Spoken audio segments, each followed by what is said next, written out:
Today on CityCast Philly, it's spring, which means flowers are blooming, trees are leafing out, and pollen. Lots of pollen. This time last year, I interviewed a local allergist about why allergy season seems to be coming earlier and what you can do to survive it in Philly. I checked back with him and he said, yep, all the info in this episode applies to 2024 as well. So we're revisiting his tips today. It's Thursday, May 9th. I'm Laura Benshoff, filling in for Trinaina Ree, and here's what Philly's talking about.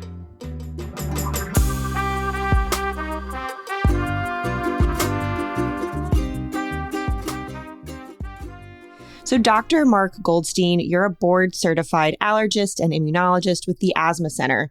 That's a practice with several locations around our region.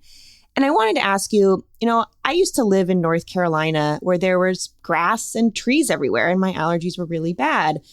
But now that I live in a big city, Philadelphia, I'm kind of confused. Why is the pollen so bad? Where does it all come from?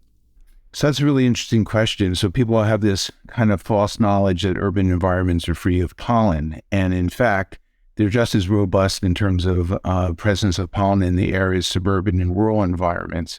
And it's because that pollen is really wind spread, so that the source of pollen from any area can be as far as 200 miles away. So for instance, if you went offshore on a boat 200 miles offshore and did a pollen collection, you would actually find pollen in the air. And it's not because of any local grass growing in the ocean, right? Right. It's really from the coastline distributing the pollen further out. So we actually did a study years ago comparing the pollen counts in Center City, Philadelphia versus Mount Laurel, New Jersey, which is about 15 miles from the center of Philadelphia, and found that the pollen counts were actually pretty similar. And so it's not surprising then that people who live in the city are going to have the same issues as if they were living in the suburbs. And don't forget, we have one of the largest city parks in the country in Fairmount Park. And so what's produced in Fairmount Park is really distributed throughout our region as well. Gotcha. That's super interesting. So it feels to me like this is a really bad year for pollen, but can you tell me just how bad it is in Philly this year? So right now, it is really a particularly bad time for people who have seasonal allergies, particularly to spring pollen. And spring pollen season really is made up of two predominant kinds.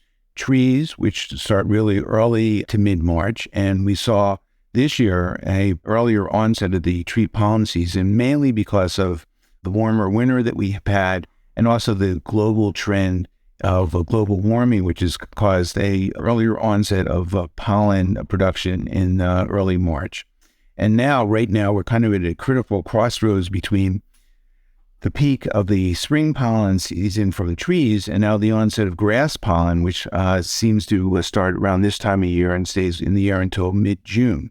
So for those who have pollen sensitivities to tree and grass, they're basically getting a double whammy of pollen in the air. Oof, yikes. So what I'm hearing you say is that there's a connection between allergies and climate change? Yeah, and that's kind of the thought. And we've seen this trend over the past 10 years. There was a study, for instance, that came out a couple of years ago that looked at the pollen counts in North America from 1990 versus around 2015, I think the year the study was reported. And there was basically a general trend where the spring pollen season started about 20 days earlier. Pollen in the air persisted further into the fall than what it was in 1990. And this is thought to be due to warmer temperatures, which stimulate plant growth and production of carbon dioxide from the burning of fossil fuels, all of which lead to more pollen production. And interestingly enough, there seems to be an increase in the allergenicity of the pollen too. So, wait, the pollen is just extra irritating? Yes. There's some studies that show that there's actually an increase in the ability of the pollen to induce allergic symptoms. So there's several reasons why it's particularly bad now for people. And one of the factors is really from global warming effects on plant production and pollen production. That's wild. Dr. Goldstein, can you just remind us, why does pollen cause allergies again? Pollen is really the male seed for plant production. Think of it as the equivalent of a male sperm. So that's why it exists. And it is normally a harmless substance to most individuals. There's about 20-30% of people, though, who develop an allergy antibody to the pollen, to what otherwise is a harmless substance. And that will induce a cascade of reactions in the body that ends up producing symptoms of allergy. So if the allergic reaction occurs in the eyes, people get hay fever in their eyes and they get itchy, watery eyes. And if this allergic reaction occurs in the nose, they get sneezing, itching, congestion, drip. If it occurs in the chest, people can cough, they can wheeze, develop asthma symptoms. If it occurs in the gut, people can develop nausea, vomiting, abdominal pain, diarrhea. If it happens in the skin, people can have reactions that can cause hives or eczema reactions. So depending on where the allergic response is, where people will manifest symptoms. More on allergy season in Philly and how to make it more bearable after the break.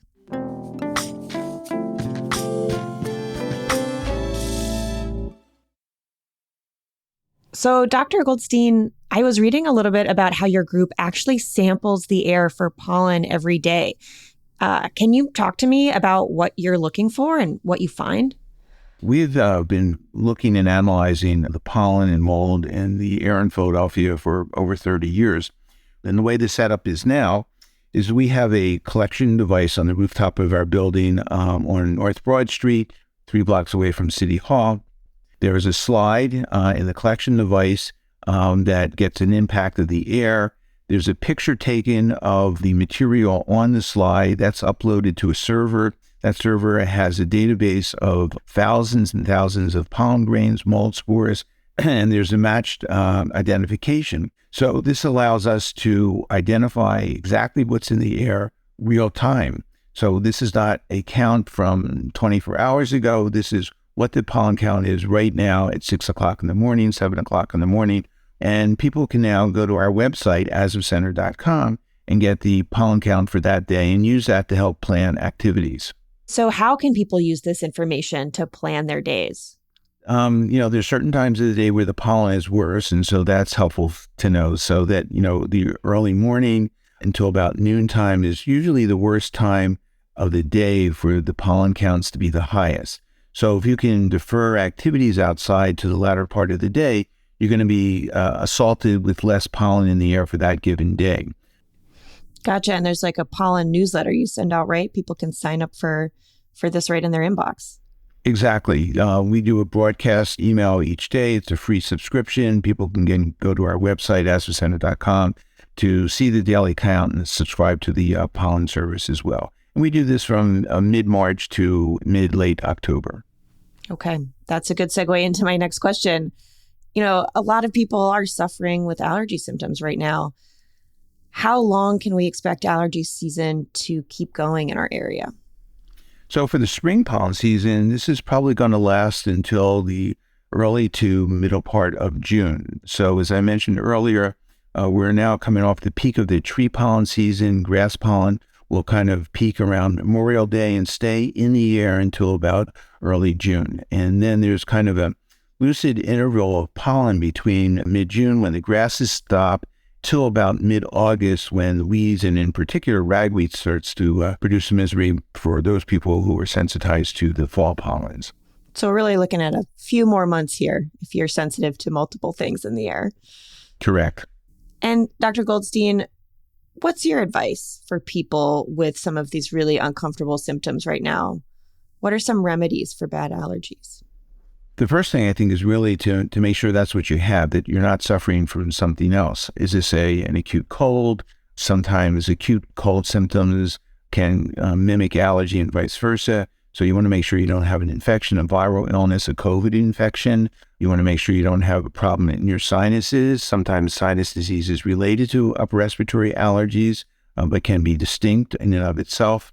So if you're confident in what you have are allergies because you've had the same pattern of symptoms this time of year, each year, and you're having sneezing, itching, and congestion, then chances are that's probably what you have.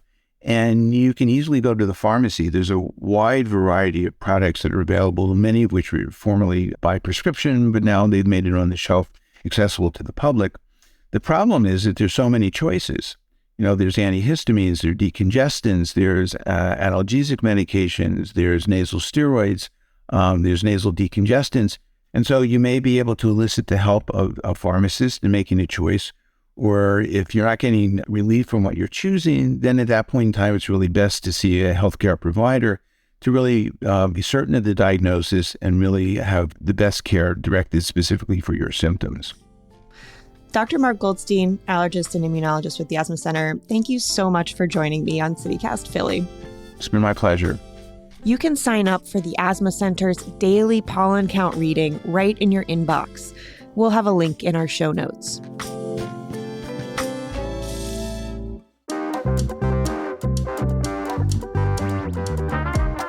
That's all for today here on CityCast Philly. If you enjoyed this episode about seasonal allergies, tell a friend, rate the show, leave us a review, and hit that subscribe button. Be sure to sign up for our morning newsletter, Hey Philly, to learn more about what else Philly's talking about and learn more life hacks like the ones in this episode. We'll be back tomorrow morning with the Friday News Roundup. Bye.